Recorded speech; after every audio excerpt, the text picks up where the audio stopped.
Dave Arsenault. I'm Manager of Engineering at the City of Port Alberni. And Jim McDonald, Director of Infrastructure Services, City of Port Alberni. Thank you. Can everyone online hear us? Marcy, give me a head shake. Yeah. Okay. You want to introduce yourself, Marcy? Sure. We missed the first round of introductions, but we can hear you now. Good morning, everyone. I'm Marcy DeWitt. I'm the coordinator for the Alberni Clyde Health Network, and I'm zooming in today from the lands of the Ucluelet Flat. Thanks, Marcy. Director Siga? Oh, you're still muted.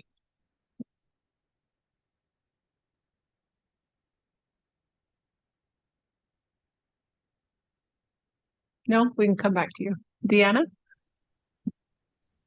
Good morning, I'm Deanna Spencer. I'm an employment counselor with Work BC and I live with MS. Thanks, Deanna. Rebecca? Hi, I'm Rebecca. I'm here to represent the Reducing Poverty Initiative at NICMAR. Thanks, Rebecca. Desiree? Hi, everyone. I'm Desiree McClary. Sorry, I'm unable to be on the video, but I'm at home with my little guy who's sick today.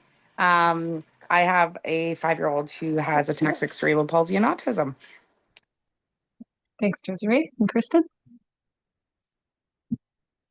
Good morning, Kristen Cardonahue, Administrative Assistant for the ACRD. Perfect. Okay, and as this is the first committee meeting of the year, we need to select a chairperson and vice chairperson. And if Kristen's ready, we'll start the election process. All right, so we'll hold the election for the chairperson first, and I'll call for 3 nominations. This is the first call for nominations for chair.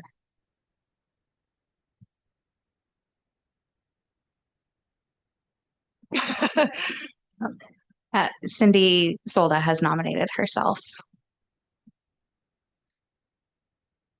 And I'm assuming she'll accept that.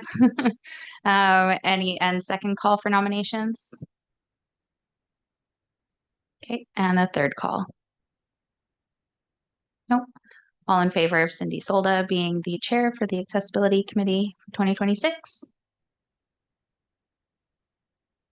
Excellent.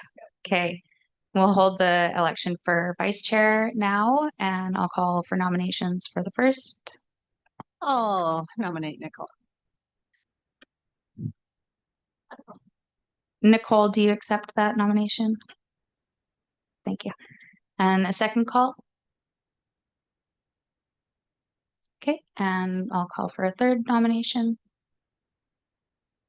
Okay, all in favor of Nicole being the vice chair of the Accessibility Committee for 2026? Excellent. So we'll pass the meeting over to Cindy.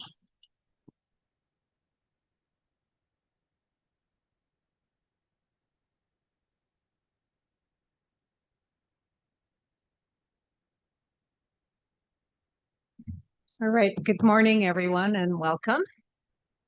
And we do have a quorum, correct? Okay. So I'm going to call the meeting was called to order. So we're just going to go right into approval of the agenda. Anybody wants to add anything? Is there anything to add? Nope. Somebody want to move the agenda? Nicole, and second? Oh, I'm just got to watch. Okay, Director Sega. All in favor? Opposed? Motion carried. Okay. Declarations. Any conflicts of interest? Anybody want to declare anything? Nope. Seeing none. Let's go to the next one. Minutes. And somebody want to adopt the minutes from 2025, December 9th? Do I have a motion, adoption? Somebody want to adopt it? Nicole, second? And second, and Desiree, and all in favor? Opposed? Motion carried. Next. Okay, delegations. Dave. Welcome the Manager of Engineering for the City of Port Alberni regarding the master plan updates.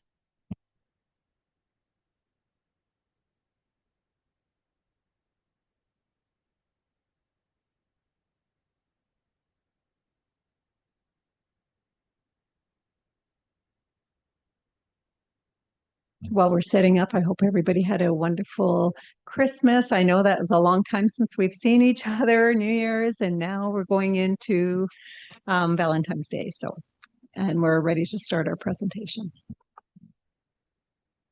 Thank you. Thank you to the committee for inviting me to provide an update on the two city master plan projects that have accessibility components. That would be the Parks, Recreation, and Culture Master Plan, as well as the Transportation Master Plan.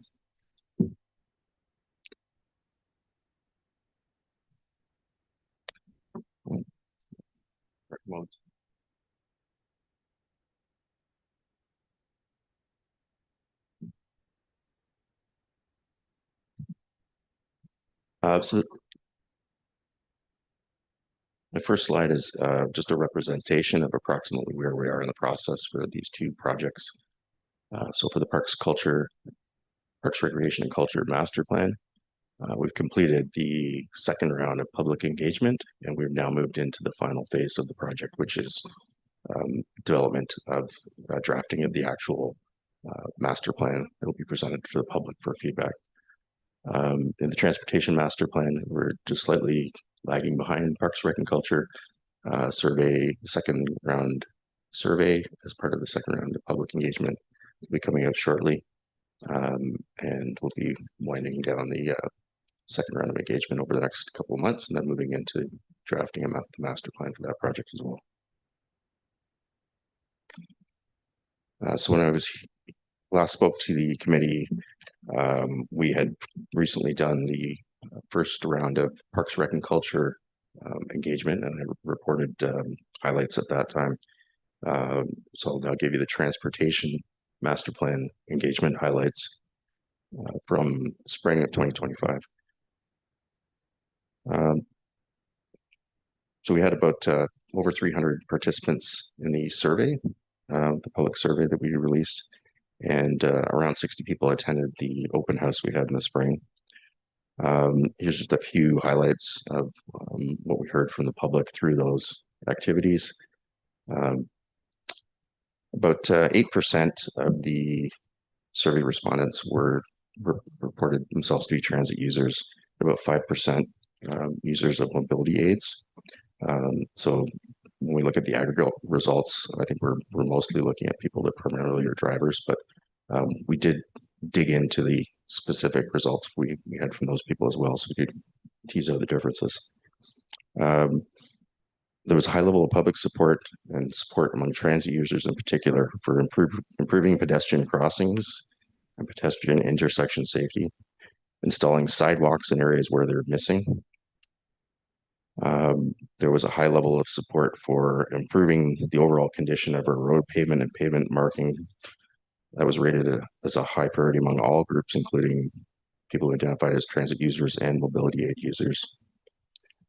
We had a low support for reduced speed limits, which we sometimes hear people calling for, but our survey showed that a substantial majority of survey participants did not support doing that.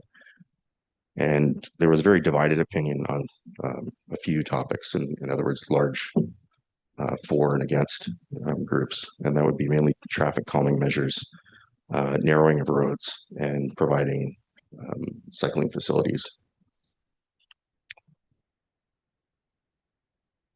So now I'm going to give some highlights of the draft master plan initiatives that are being proposed and presented to the public for comment. And I'm going to be just focusing on those aspects that touch on accessibility issues. So one of the main recommendations relates to play spaces and spray parks. It's proposed to create an accessible destination playground serving the whole city for all ages at an existing park. So a destination playground would be one that's more substantial and where we focus a greater amount of investment than other neighborhood playgrounds, with accessible parking and washrooms and with shade features. To replace Harbor Key play structures with inclusivity enhancing features.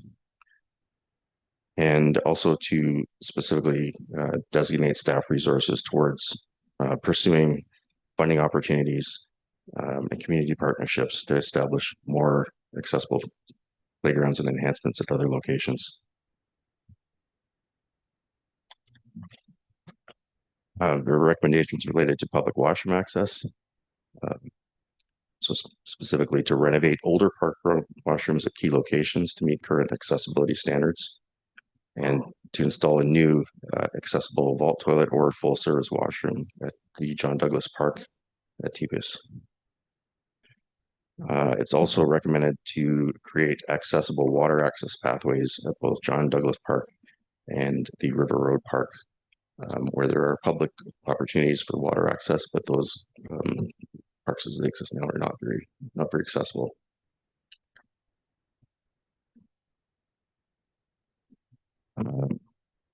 We also have some policy recommendations, including establishing a dedicated line item in the city's annual budget financial plan for accessibility retrofits at existing city facilities and parks. So that budget would allow the city each year to chip away at improvements over time on an ongoing basis. And also to adopt accessible design guidelines for the construction and renovation of all public parks, facilities, trails, and signs that would be applied to all those projects, city projects in future. For the transportation master plan, accessibility highlights. So there's a recommended policy to adopt a Vision Zero or safe systems design approach for city transportation. And the essence of that policy is basically to recognize that fatal and serious accidents are not an automatic consequence of having a community with cars, that there are ways, and they're not inaffordable, to improve the city, to move towards no fatal or severe crashes or pedestrian deaths on our roads.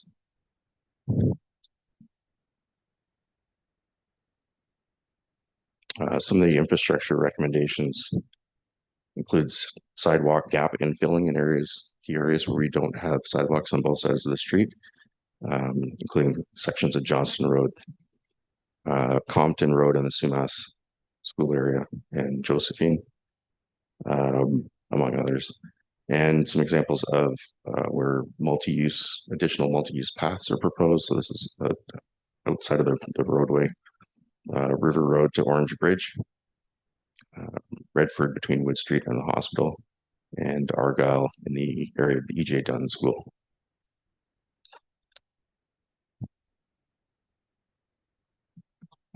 Pedestrian crosswalk safety improvements are proposed for key locations, particularly near schools and commercial centers.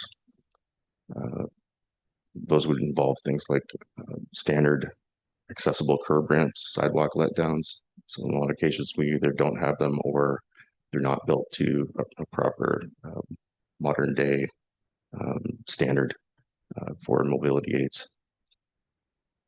Pedestrian activated crossing signals at certain intersections, including leading pedestrian intervals, which is where once the signal is activated, there's several seconds where only the pedestrians have a go, and green lights for the parallel direction don't start until pedestrians have already begun to cross the road. And that is found to reduce the likelihood of pedestrians being struck. And then curb bump outs, which provide the benefit of shorter crossing distances and improved visibility between the drivers and pedestrians. And additional RFBs at select pedestrian crossings.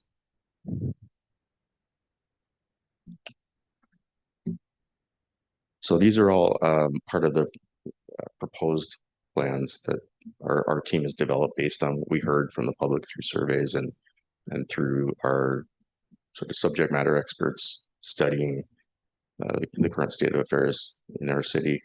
But this needs to be a city plan and a council endorsed plan. So the current stage of the project is we're bringing forward all this information and recommendations to see if there's support for all the things being recommended. The final plan will reflect the feedback and direction we get on what's supported and what's not. So we're still some key steps away from actually having a final plan that's ready to endorse. So the transportation master plan second round survey will be coming out probably next month, and the report summarizing what we learned from the Parks Rec and Culture second round public engagement around the same time. And currently we're expecting to have full draft master plan reports ready for publication and public feedback around May for Parks Rec and Culture, and around July for transportation.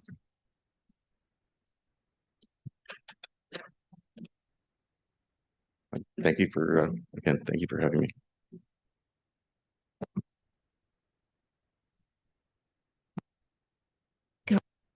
So why am I? Okay, here I am.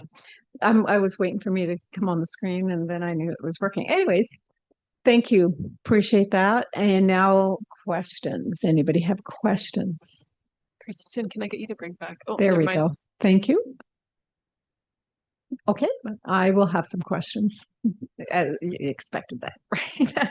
So regarding the washrooms and that, there's a few people that have, of course, there's some people that live with disabilities that are in wheelchairs and stuff like that. Sometimes the washrooms are pretty narrow to get into. So if we're converting our washrooms, is there a standards on the widths of to get into the washrooms as well as bars in the washrooms to aid?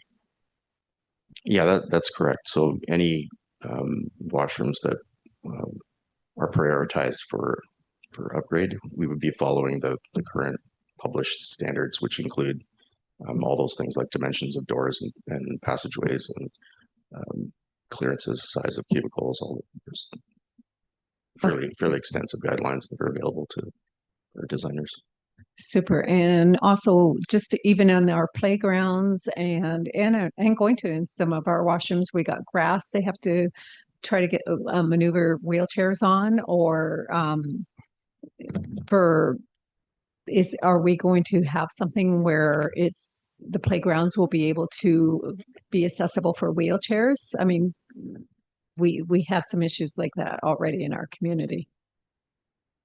Yes, that's the intent of the recommendations, that initially in the medium term, one key destination park and some additional facilities would be targeted as priorities for becoming accessible. So that would involve like a substantial redesign of those playground areas, park areas, which would include all that stuff to make it accessible to all. Like that. Now, the other one is when you talk about Johnson Road, that we're missing some sidewalks. That's the upper up above the tracks. Is that what you're referring to? Yes, between I think it's Muir and Tebow, there's only sidewalk on one side of Johnston. With it being a key corridor, it really should have sidewalks on both sides of the street to avoid unnecessary crossings. And then along the mall, there's only partial sidewalk part of the way along one side of the street, and no sidewalks on the other, I think. Oh, okay. I didn't think about the mall, but why I'm asking about Johnson Road is that I know it was earmarked there was plans years back when Guy Sisson was involved in engineering, and that was supposed to be paved, but because we were cutting back and the mill hadn't paid their taxes, we took away that project. So I know that was I think that's a positive for the community. River Road too, also, which is not ours, but for crossing and stuff like that, that's pretty serious. I'm really happy to see that. And the mall, though, isn't it privately owned? I mean, how are we going to talk to the owners, or how does that work? Yeah, the city does own a right of way that goes beyond the edge of the road. So the part of the grass boulevard area on each side of the street is city property. Okay, hopefully we can find some grants for that and some money for that. That's quite an undertaking, because sidewalks are not cheap. They're expensive. but they're important to have. My other question is regarding the lights. I just brought that up at City Council meeting yesterday regarding audible lights. So, and I'm told it's a very expensive venture. So I don't know who wants to address that. Thank you for the question. As it was posed yesterday, it was kind of a blanket, what would be the cost to implement audio signals? And my response was simply, it depends on which location and what's there for equipment. If we're implementing new equipment, it's much easier to incorporate into the installation. Whereas if it's an existing location, it might not be compatible, and therefore we have to upgrade existing equipment in order to provide those upgrades. So we'd have to take a look on a kind of case by case basis. With that said, any new installations we will be following, and it's quite cheap and economical. I think it's only a couple $100 to add on to our existing RFB installations to have audio included. Whereas if it's again retrofitted, it might not be as simple or straightforward. I understand that. But that's really important to me. And because there's a lot of people that try to cross the road and they can't get to the road to the other side fast enough, and the lights have changed, and we've all experienced that. So how does the timing of that work for people recognizing there's people that do cross the road that have some form of disabilities, and they can't get there fast enough? So how's the timing work on the lights? Sure, happy to take a stab, and Dave, by all means, fill in any gaps here. But there are standards that we follow for signal timing in terms of the length and duration based on the type of road that it's installed at. We have had inquiries or complaints in the past of certain intersections or locations where people feel they're rushed or don't have enough time, and we can take a look on a case by case. But we do follow the standards that are out there and published for following those. Okay, and so if there's a timing that has to be adjusted, a person could contact the city and you would take a look at it. So that's important to look at that. A lot of communities, and when I was in Vancouver, they had a count, and I brought that up at City Council yesterday too.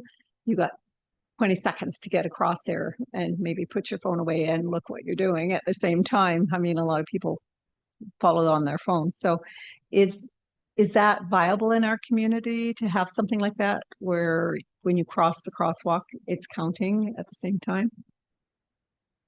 Absolutely. And again, it's just a matter of selection of equipment, and we haven't done a signal intersection upgrade here in Port Alberni in quite some time. So of course, a lot of the equipment we have installed today has been in place for a very long time and might not have those features. But as part of our transportation master plan, we are looking at priority locations for potential upgrades. And when we do cross that bridge, so to speak, on putting together a capital project and doing the cost analysis, we'll be looking at new modern standards for audio signals as well as the timers on the signals. Super. I'm also at the City Council meeting, everybody. I brought up Johnson Road, which is not the city's responsibility. It is the ministry. So that whole improvement that they've done on Johnson Road regarding the bump outs and that, it's still very dangerous. I don't know if anybody else has noticed that when they're driving. You can't see when somebody's crossing the road with a backup of traffic, and by the time and everybody doesn't give that space between, and so everybody's like has to be glued. So what's happening is that somebody walks out, oh, there's somebody right there, or if it's really dark, you can't see. And so that's quite an issue. And I would like to see the accessibility recommend that the ACRD take contact highways and take another look at it to put signalization in that area on Johnson Road, and even up oh, I forgot what the street is, the cross street where the fish and chips place is, and that's really dangerous. Every time I pull up and I see a lineup, I actually pause and then carry on because somebody's right there in front of you. And that's another street that I think we as accessibility committee can make a recommendation to the ACRD to write the ministry although DOT did say, hey, yeah, we'll look at it and visit it in the summertime, it's still not good enough. I think we need to Helen Street, it's Helen Street, I think, isn't it? That I'm referring, there's Helen and then the bump outs. Those two are really dangerous. And so I think that's really important. I mean, you check a wheelchair or anybody crossing that's using a cane or anything like that. They cross that, they're not sure. Somebody in a chair you definitely cannot see until they're right there in front of you. And I've driven it when it's been really dark and raining, and it's like, oh my God, there's somebody there. And so yeah. So I think after we finish here, I will make a motion if that has, or anybody else can make that motion. I do have a couple of comments on the curves. There's a lot of some of the curves when I've seen scooters and chairs trying to maneuver some of our coming off the curve to go across the road, and just the way they're angled. And I know sometimes there's poles that are in the way, like, and unless we bury all the wiring, which is not in our books and our radar right now, how do we fix that? Because some of those curves are really weird angles. So the chairs are angled and stuff like that. And it really scares me. There's a couple of times I've seen like, oh my God, they're going to spill, right? So is that in the master plans for future development or? Yeah, it is in fact in the draft recommendations for transportation. At key locations, and we do recognize that our team has identified there are a lot of non-standard letdowns that just wouldn't meet current engineering standards for accessible curb letdowns. There are good published designs that we can be following, and we would be retrofitting either where they're missing or where they're not, the existing letdowns aren't safe, to basically remove that section of sidewalk and reconstruct it as a proper curb letdown. Okay, yeah, because there's some in our major main sections that are really the letdowns are really bad, and I've seen people not even try to go on it, and they'll actually go on the side of the street now and not even get up on those letdowns. So it's a concern. So okay, so I think that's all I want to ask. Those are my questions. And I'm sure anybody else want to ask any questions? All righty, go ahead.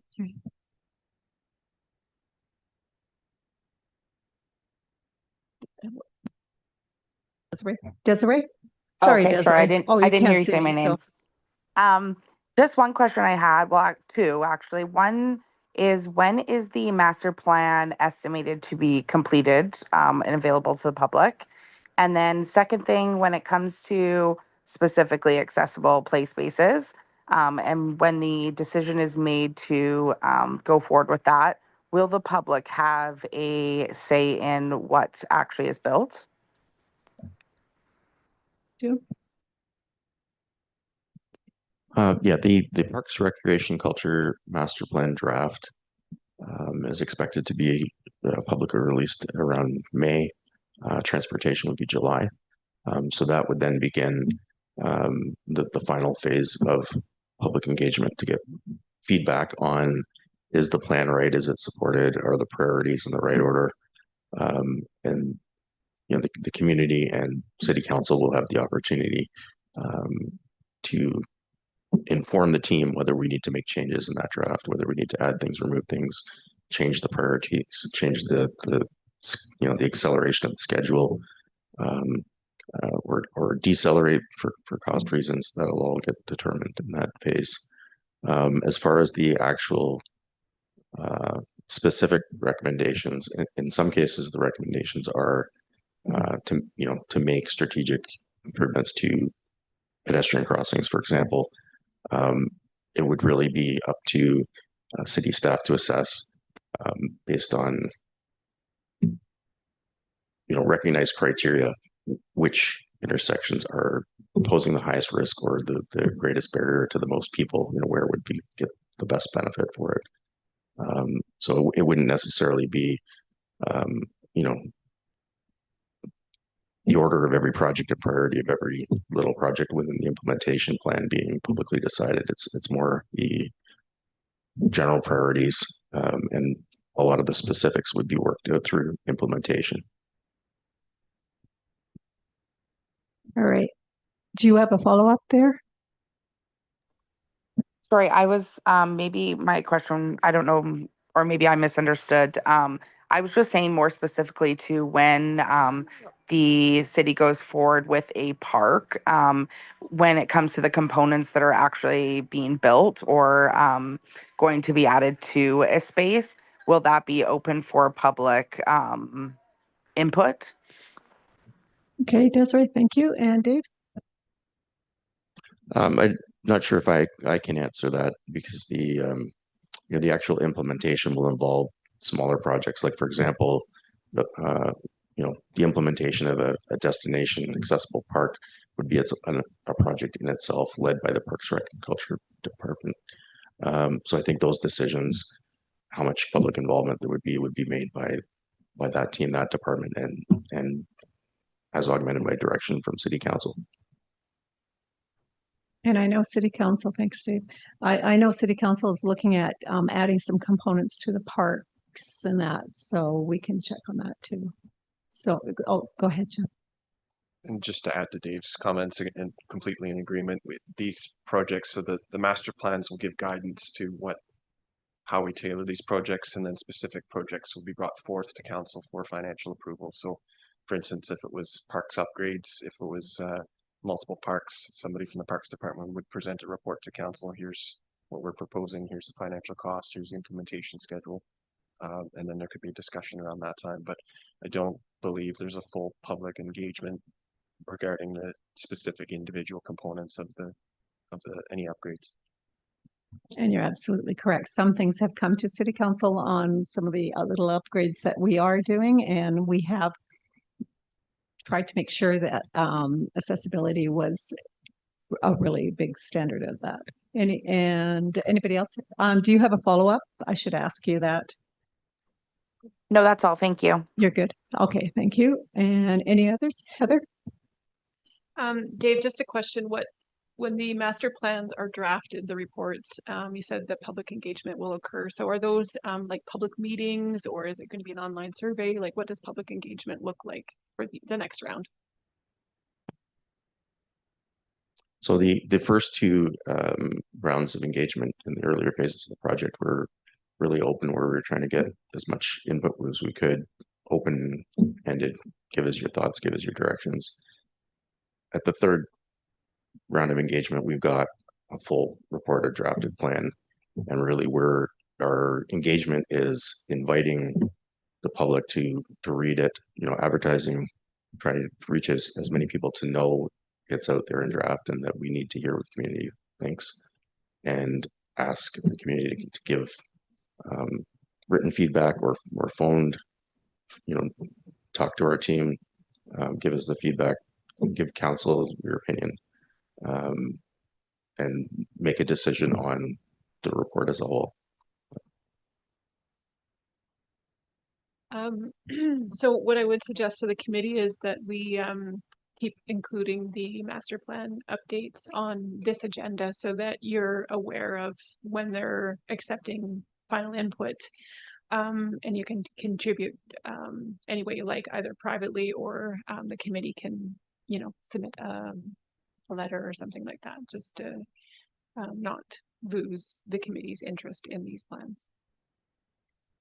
And it can also be with the Parks and Rec plans too, master plans. So that's going to be really, well, I think all the master plans are really important with accessibility. So we should have updates regularly on something like that. So anyways, okay. Any other questions? Yes, go right ahead, Nicole.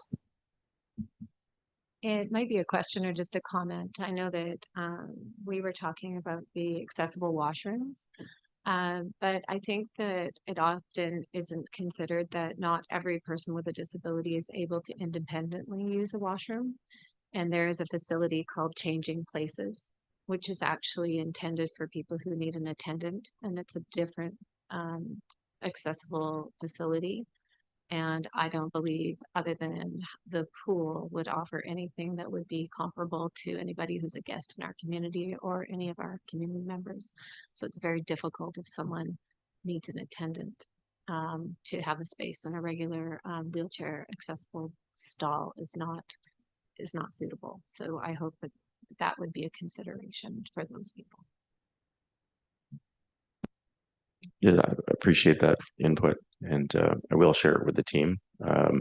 Myself not being the subject matter expert, that may already be part of what they're proposing. We're going to see more detail on what we mean by an accessible washroom in the master plan report. But I will definitely share that and ensure that's being considered. Deanna? May I make a suggestion when you're looking at the washrooms? I know that a lot of the washrooms that they say are accessible, the toilets are actually quite low. And even if you have bars in there, there's many people with disabilities that really can't pull themselves up. Like I myself, if the toilets were higher, because my legs don't work very well, if the toilets were higher, I could actually pull myself and stand up and transfer to my wheelchair. But most of the facilities, the toilets are not high enough, and my husband actually has to come in and lift me up off a toilet. So I have mentioned that to different businesses in Port Alberni and in Nanaimo whenever I notice something. But that's just something to consider as well. When you don't have a disability, you're not really thinking like that. So if you could just maybe consider that when they're doing the accessible washrooms. Thank you. We will. Thank you. I never even thought of that too. You're absolutely right, thinking of it. Yeah. Anybody else? Okay. Thank you so much. Appreciate that update. Okay, let's move on. And you're welcome to stay for the whole meeting. It's not long, but it's not like a city council meeting, so it's really quite short. So just thought I'd keep the invitation for you. Okay, so now we're going to go to Serena, the Planner 1 ACRD regarding the official community plan. Go right ahead.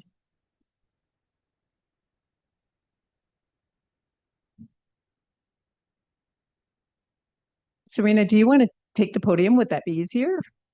You can sit there if you're comfy. I'll stay. Okay.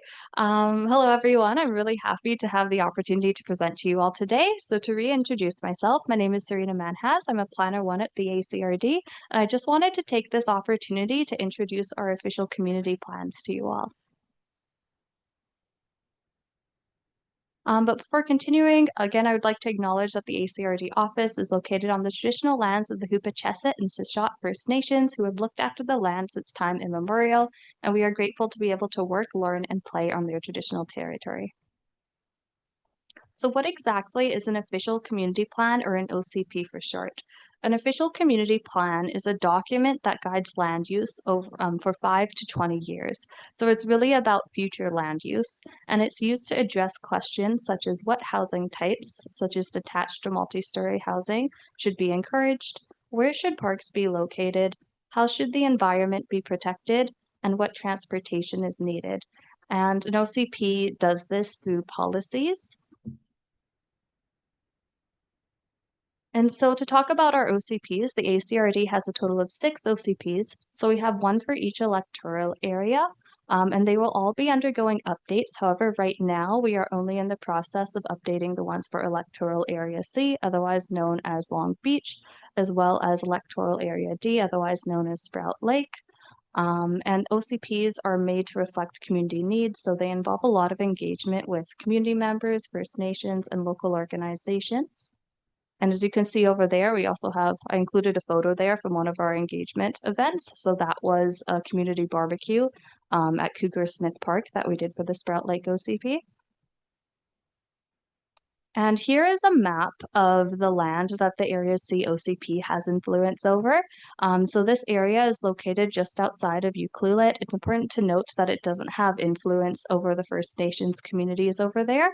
However, we are obviously, of course, engaging with the nations as well as community members. And if you can move to the next slide. Here is the area for Sprout Lake. So it includes most of Great Central Lake as well as Sprout Lake. And it's also important to note that for these plans, they don't have any jurisdiction over privately managed forest land that are Crown. So for accessibilities in the OCPs, accessibility is an important priority for what is in the final policy and how we engage to get there. So we want to include policies on accessibility within the OCP, and we want to make sure that the OCP is easily navigatable for everyone. And in terms of accessible engagement, for us, we know that a lot of the facilities here maybe are not super accessible, but we're trying to make our engagement accessible by having a lot of in-person and online options. So for example, of engagement that we've done in person, we've done open houses, we've had pop-up events where we've had a table and community, and we've been asking questions and connecting with others. And we've also had community barbecues for online engagement. Some examples are we've had surveys, we receive input through our email, and also we've had discussion forums online through our project page. We have a lot of information on our project page over there. And we've also been trying to reach as many people as possible through different advertising methods.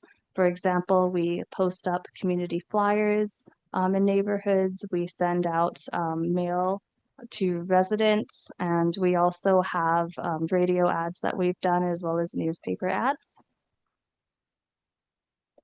And so what we've heard so far for accessibility for South Long Beach, also known as Area C, a lot of community members would like to see safer access to the multi-use path. So the multi-use path is a path that you see as you head into your Ucluelet, and a lot of people use it to bike and walk.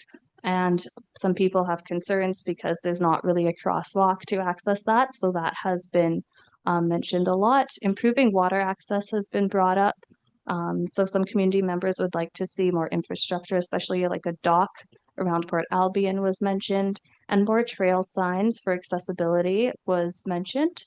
And for Sprout Lake, a lot of community members said that they would like to see improved signage for public access into the lake. So that's really understanding where along the perimeter of the lake there's like a good access point for people to enter through, more paved walking trails for those with mobility concerns, and wheelchair accessible recreation opportunities. And to have some examples of what accessibility policies we currently have in our draft OCP, so these may be subject to change, but we have improved public access and accessibility to existing parks and recreation amenities, including waterfront and beach accesses, explore opportunities to collaborate with local and regional accessibility advocacy groups, and ensure that accessibility is a key principle of emergency management initiatives at both the regional and neighborhood level. And to talk about what's next, so we have the first draft of the Area C OCP, which will be launching next month. The Sprout Lake OCP is currently being drafted, and more community engagement for the projects is upcoming. For more information, we have our project page over there. So that's all. You can find those for both of the OCPs on www.letsconnectacrd.ca. And we also accept feedback and answer any questions through our email address, ocp@acrd.bc.ca. Thank you, everyone, and I'm happy to answer any questions. All right, thank you. That was really informative. Questions? No questions? I see no questions. Yes, go ahead, Heather. Thanks for your presentation, Serena. So in the regional district, we have 6 electoral areas. So there are 4 more OCPs that need to be done over the next couple of years. Serena, can you explain which are the next 2 that will be worked on? Because I know at least one of our committee members lives in the rural area in the Alberni Valley, so she might be interested in that one in particular. Yes. So the next one that we'll be working on is Beaufort. The one after that, we are still having conversations. It will likely be Beaver Creek or Cherry Creek. Okay, questions? Seeing none, thank you very much. Appreciate that presentation. And let's move on to the next one. And of course, you're welcome to stay, right? And the next person, Rebecca Dixon, Senior Client Services Assistant, National Institute for the Disability Management and Research, Reducing Poverty and Initiatives. And go Hello. right ahead. Hi, thank you for having me today. Of course, I'm not in the room there, so I just want to verify, are you guys going to share my presentation or should I do that? Yep. Hi, Okay. Rebecca. Kristen's just going to bring up your presentation for Okay, perfect, perfect. I thought that's what was happening, but it was hard to tell. So yeah, my name is Rebecca.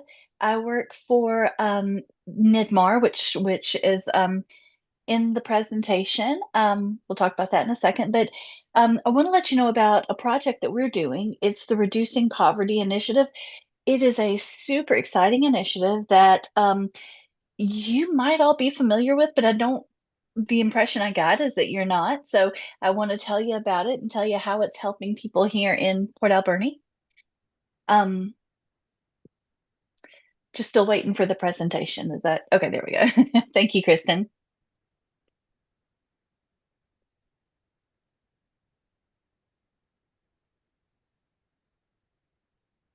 Yeah, there we go. That's us. Okay. So the Reducing Poverty Initiative overview for today. You can go ahead and go to the next slide, please. So first of all, about NIDMAR, I've been in Port Alberni off and on since 2015, and I'd never heard of NIDMAR until I got a job there. So you may not have heard of it either. Of course, being the Accessibility Committee, there's a good chance you have. NIDMAR is the National Institute of Disability Management and Research, the nonprofit organization founded in 1994, and we are committed to reducing the human, social, and economic impacts of disability through 5 areas of focus: education and training, professional standards, program standards, research and policy development, and workplace program implementation.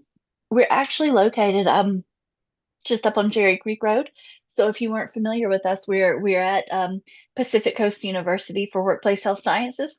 And if you've never been there, we love to give tours. So please feel free to reach out and let us know. We'd be happy to show you around and talk to you about all the different things that we do. All right, so on the next slide, I'm going to begin to tell you a little bit about the Reducing Poverty Initiative. So we found that there were lots and lots of people who were falling through the cracks of our healthcare system. People who didn't have, say, benefits through work, but they also weren't able to access, WorkSafe BC benefits or things like that. They just didn't really have anything to rely on. And so we saw that as this huge gap, and we thought, how can we try to fix this? So over in Belgium, actually, something similar to this happened a few years back.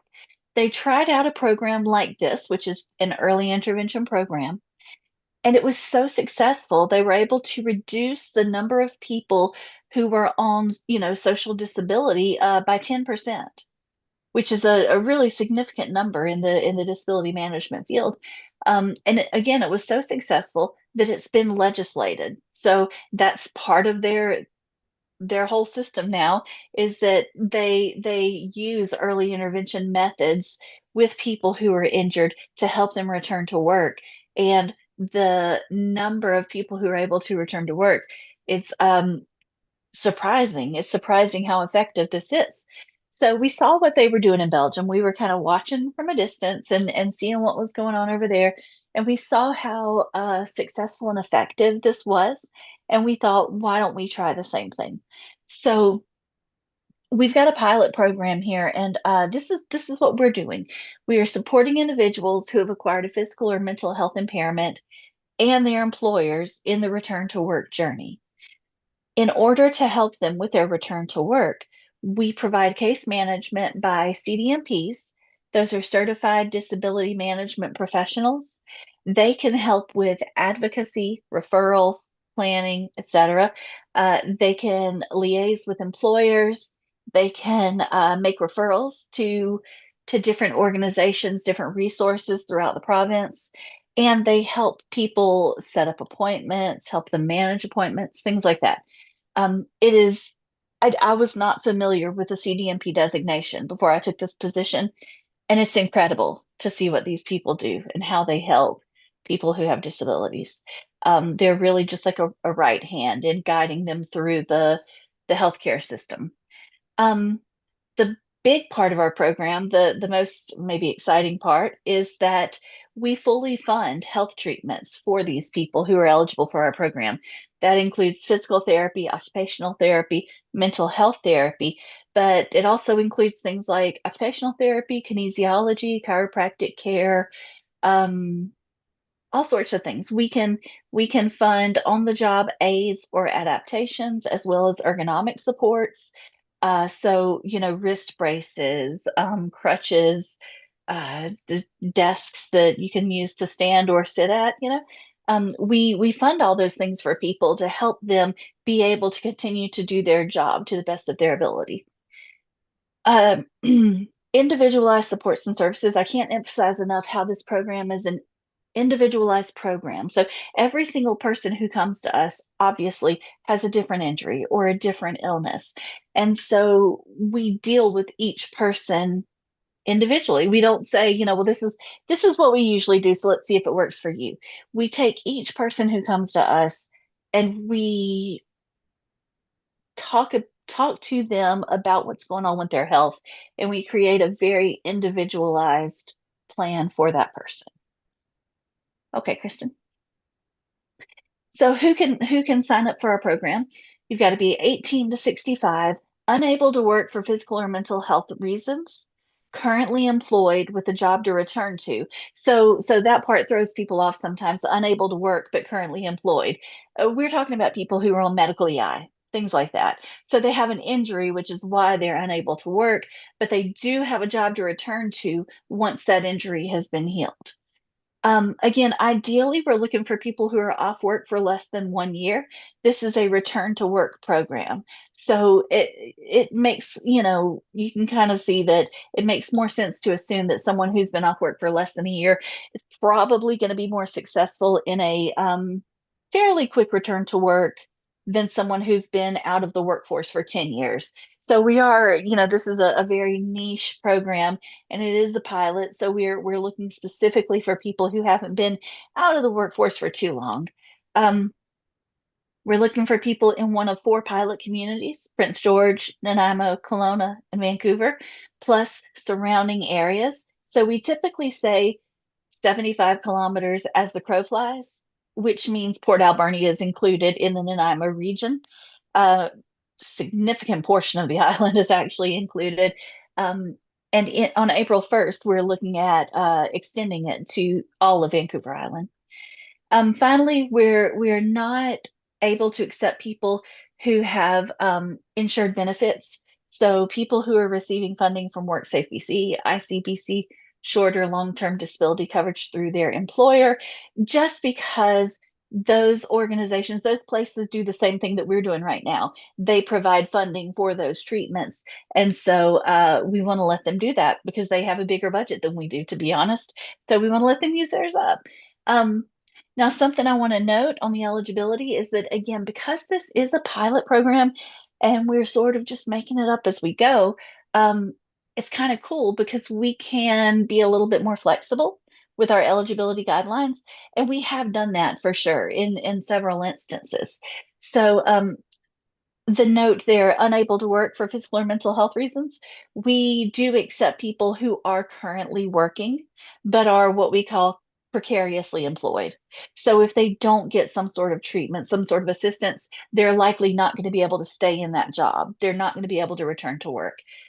So, there's flexibility there.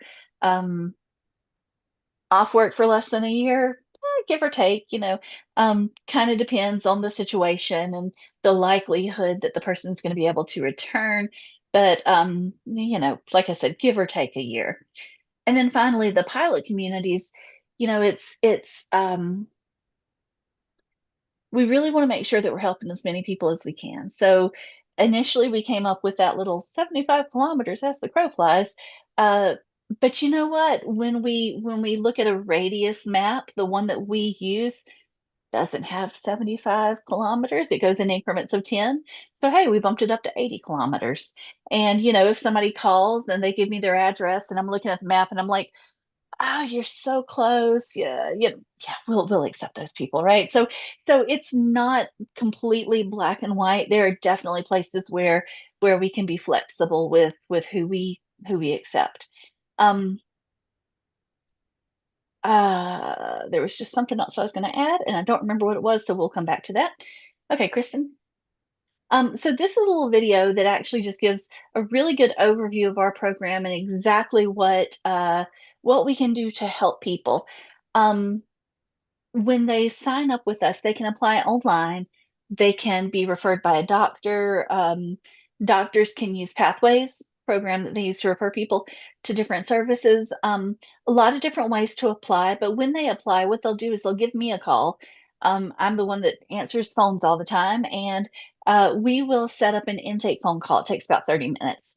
And during that intake phone call, we'll go over the person's accessibility. We'll talk about their specific injury or illness, and I'll get as much information as I can. And then I'll refer them on to a certified disability management professional who carries on with them then and helps them get the treatments that they need. So I'm going to ask Kristen if we can go ahead and play this video. It's short, it's less than 5 minutes.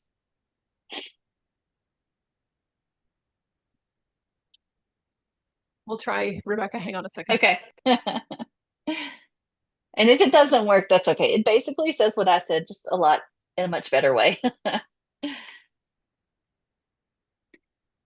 You can We're checking. Yeah, no problem. You can also access this video on our website. So if it doesn't work, we can you can just head to our website if you're curious, if you want to see more and learn more about it.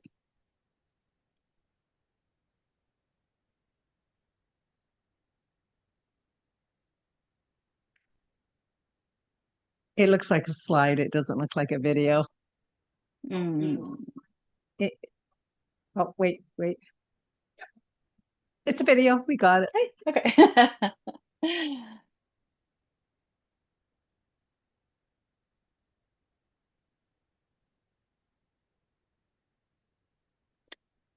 As Kristen's pulling that up, I'll just say one of the problems that we've run into with this pilot is that we're funded by the Ministry of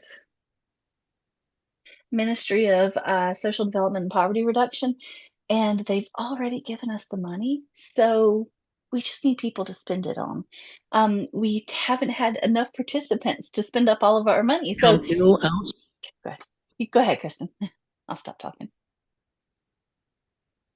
Side of work, and they need support to remain in the workforce and return to their jobs when they are ready. They're reducing poverty through early intervention and occupational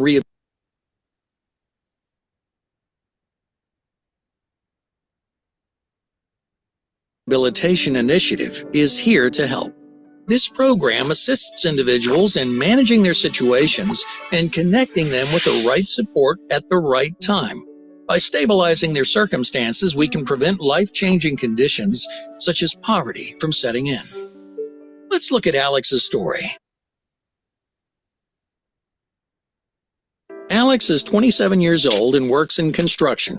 He recently had a serious bike accident, breaking his leg and shoulder, and he's unable to work until he recovers.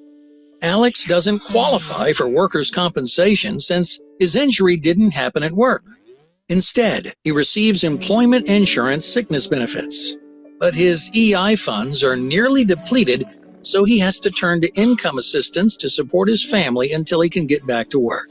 Alex is worried because his bills keep piling up, but his money is running out.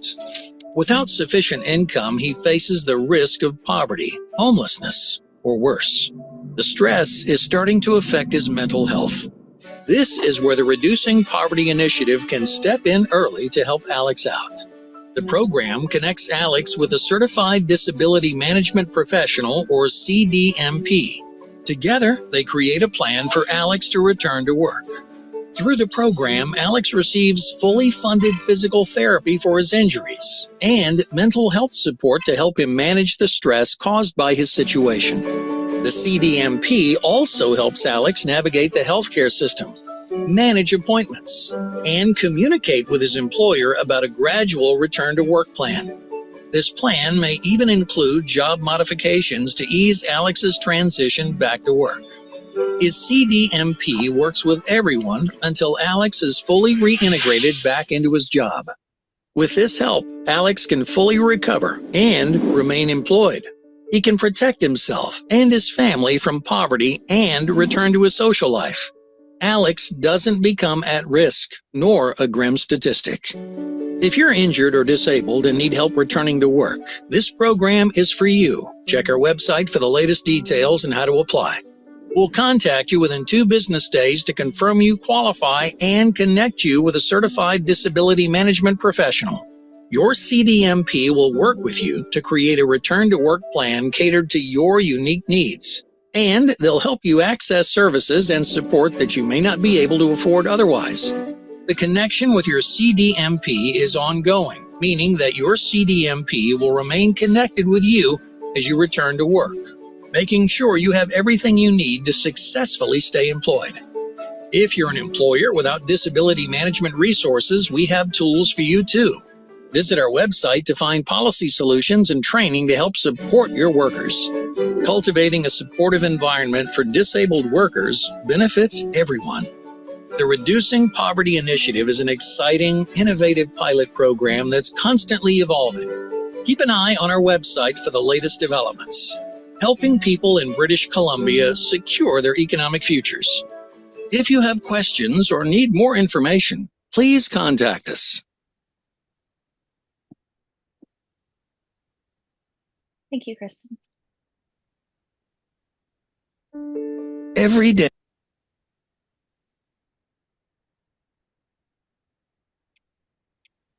So yeah, if you do have questions about anything, I'm not necessarily the person who can answer all the questions. I am relatively new to the Canadian healthcare system. So I've had to learn a lot as I've taken on this role. Yeah, we just want to help as many people as we can. It is a pilot that ends in March of 2028. So we've got a bit of time to spend up all of our money. And what I keep telling people, I've gone on to, social media and posted about it there. And basically what I say is, you know what, if you're on medical EI or something similar, let us pay for your treatments. We're offering, free therapy, free physio. We can do counseling, all sorts of things. So please come, let us help get you back to work. If you all know of anyone or any organizations or any way that we can reach out to people and connect with people who might be eligible for this sort of program, please let us know, because I keep saying it, but we just don't have enough people right now. So we need more people to treat, more people to help. And that's pretty much it. That's the overview. There's a lot more detail that we could go into, but I was told 10 minutes. So. Oh, there you are. Thank you. Oh, that was amazing. You're like the best kept secret, because I didn't know about it. Like we're all looking at each other going, wow. And, I would also recommend that you go make a presentation to the ACRD board itself, because there's so many members and they're not going to be aware of that, and they can take it back to their communities as well as the city of Port Alberni. I think you'll get your PR out of that too. So I believe that's a really important thing. So I suggest that you make contact with the ACRD as well as, or Heather can set that up, and for yourself, contact the city of Port Alberni, and I'm sure Jim will mention it to the city, because I think there's a lot of great things that you offer. And actually that whole building, I remember when it first opened and council was invited, and it was a lot of great things, and it's kind of hidden and quiet right now. So it actually will bring it forefront. And I believe that's really important. So thank you, Cindy. Great. And we wish we all had that problem of spending money by March 2028. I'm looking here going, yeah, I wish we had that problem. So anybody going further, without further ado, anybody have any questions? Yes, Heather. Yeah, I was just going to ask how we can support getting this message out. Up until the time that Marcy connected us, I hadn't heard of Midmar being in Port Alberni. So is there a social media page that we could share information, that type of thing? We don't have a Facebook page. We have a YouTube channel with the video that you just saw, as well as lots of other videos that explain what a CDMP is and all about the initiatives that the university is doing. Our website has tons of information, including just other resources that people might benefit from. So probably sharing the website is going to be the most useful. And yeah, just I don't know. We've reached out to well, like Work BC is a huge referral source for us. They send us lots of clients, and allied health professionals are also another really good resource. So it seems as though sometimes if, say, a physiotherapy clinic kind of finds out about us and what we do, as you can probably imagine, there are lots of people who are told by their doctor, you need to go see a physio, and they go and they get, $300 from their work insurance, $300 for physio per year. Well, that's 2 physio sessions, and that's it. And the physio is telling them, "You need to come back. You need more sessions. We'll be able to fix this, but we need more sessions." And they're like, "I can't afford this on my own." For someone like that, and it's important to note too that if they do have those benefits, but those benefits have been exhausted, we can help those people as well. So we do ask that they use up their employer benefits first, but then come to us because we can help add on to those, those first couple of sessions that they've had. So we've been going to clinics and just talking to the people at the clinics and letting them know, put a poster up if you don't mind. If somebody comes to you with medical EI, they're eligible. So yeah, we've been contacting the Division of Family Practices all across the province. That's been helpful, but yeah, we're just kind of reaching out to everybody and anybody and hoping that every now and then we'll hit one of those little gems who's like, "Hey, I love this. This is great. Let me refer all of these people to you." And yeah, so anything you can think of, anyone you can think of that might benefit, please just the worst thing that's gonna happen is that somebody's gonna apply, and they're gonna have to talk to me on the phone for a few minutes to figure out if they're eligible. So that's, just because they fill out the online application, their name doesn't go, like, to the government or on a list or anything. It's just us. It's so informal. It's just me talking on the phone to people and, that's it. So, yeah. Okay. Well, thank you so much for presenting, and we'll do our best to share the message. Thank you. Thank you so much. Appreciate it.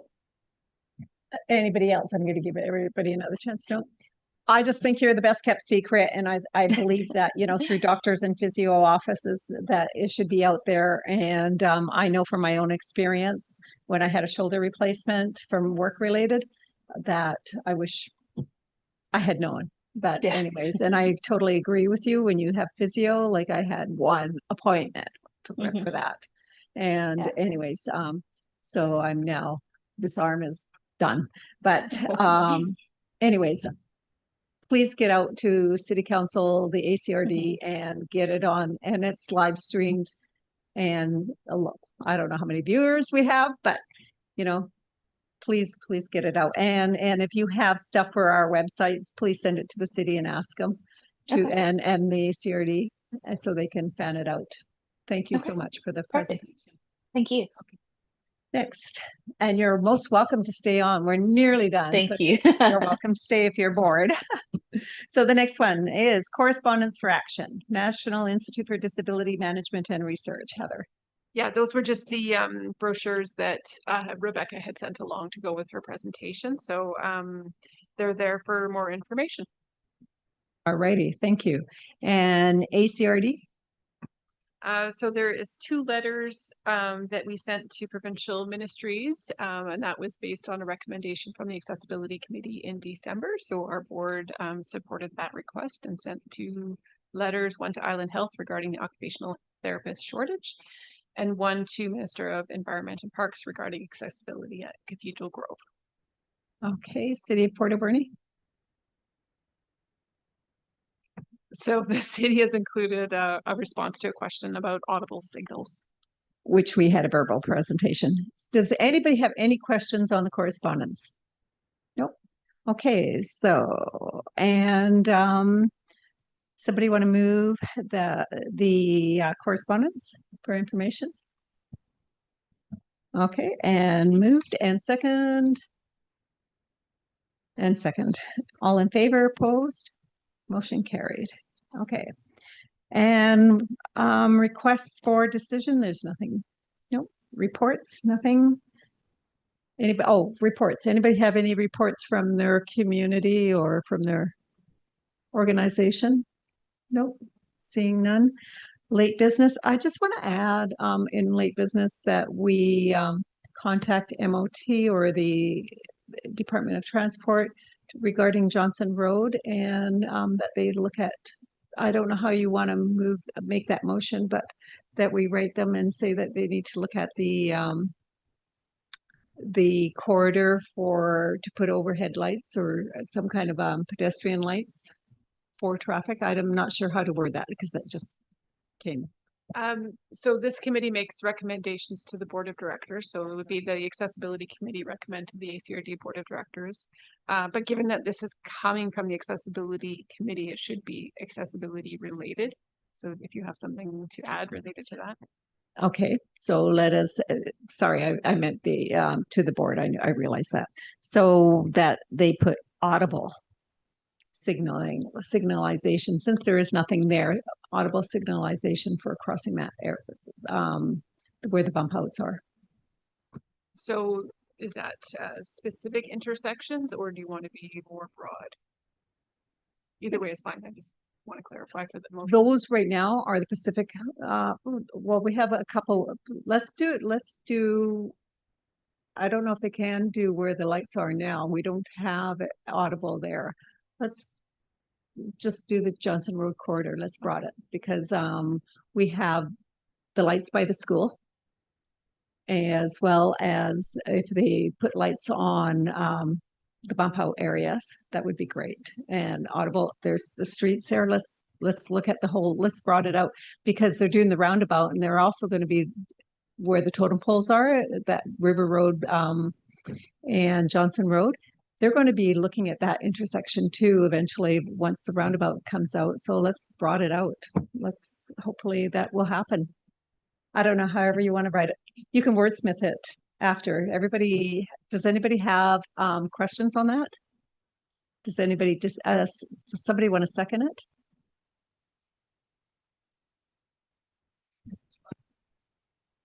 Yeah, I drafted a motion earlier when you mentioned it, that the Alberni Clayoquot Regional District Accessibility Committee recommend that the ACRD Board of Directors contact the Ministry of Transportation and Transit and request improved crosswalk infrastructure on Johnson Road for accessibility purposes, including audible crossing signals. I love you. Yeah, that's great. Thank you. That's amazing. Anybody give the seconder? Director Sega? I pronounce it wrong all the time. You and I have to talk and give me lessons. Okay. Any more discussion? All in favor? Opposed? Motion carried. Okay. Thank you. And any late business? No? Question period? Anybody online? There's no questions. There's no public in the audience and no questions online or in the email. Move adjournment. Moved. And I don't need a seconder for adjournment. All in favor? Opposed? Motion carried. Let's go.